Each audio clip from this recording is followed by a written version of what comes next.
ప్రభువు పేరట మీ అందరికీ శుభాభివందనములు. ఈరోజు మన అనుదిన వాక్య ధ్యానమైన ఎడారిలో సెలయేర్లలోని వాక్యము. నా ప్రాణమా నీవేళ కృంగియున్నావు.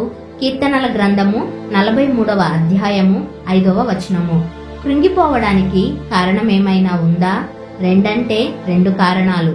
1, నువ్వింకా రక్షణ పొందలేదు. 2, రక్షణ పొంది కూడా పాపంలో జీవిస్తున్నావు. ఈ 2 కారణాలు తప్ప కృంగిపోవడానికి మరే కారణమూ లేదు. ఎందుకంటే కృంగిపోవలసిన కారణం వస్తే దాన్ని దేవునికి ప్రార్థనలో విన్నవించుకోవచ్చు. మన అవసరాలన్నింటి గురించి, కష్టాలన్నిటి గురించి, శ్రమలన్నింటి గురించి దేవుని శక్తిలో, ప్రేమలో మనకున్న విశ్వాసాన్ని ఉపయోగించి ఆదరణ పొందవచ్చు.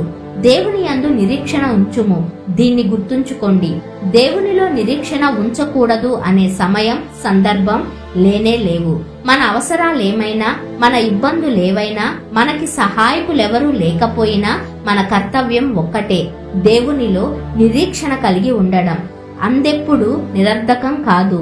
దేవుని దృష్టికి అనుకూలమైన కాలంలో నీకు సహాయం వస్తుంది. జార్జ్ ముల్లర్ అంటున్నాడు, గడిచిన 70 సంవత్సరాల 4 నెలల్లో కొన్ని వేల సార్లు ఈ సత్యాన్ని అనుభవపూర్వకంగా తెలుసుకున్నాను. ఇక సహాయం రావడం అసాధ్యం అనుకున్నప్పుడు సహాయం వచ్చేది. ఎందుకంటే దేవుని మహిమ ఎలాంటిదో మనకి తెలియదు కదా. ఆయన శక్తికి హద్దులు లేవు. మనకి సహాయం చెయ్యాలంటే ఆయన 10,000 సార్లు 10,000 మార్గాల్లో చేయగలడు.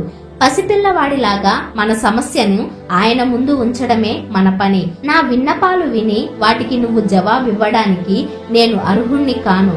కానీ మా రక్షకుడైన యేసు ప్రభు ద్వారా ఆయన కొరకు నా ప్రార్థనని ఆలకించు. నువ్వు నా ప్రార్థనకి జవాబిచ్చేదాకా నమ్రతతో కనిపెట్టగలగడానికి కృపను ప్రసాదించు.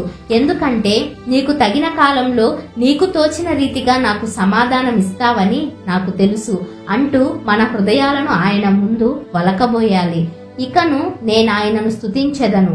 ఎక్కువ ప్రార్థన, ఎక్కువగా విశ్వాసం మీద ఆధారపడడం, ఓపికతో కనిపెట్టడం, వీటన్నిటి ఫలితం పుష్కలమైన ఆశీర్వాదాలు.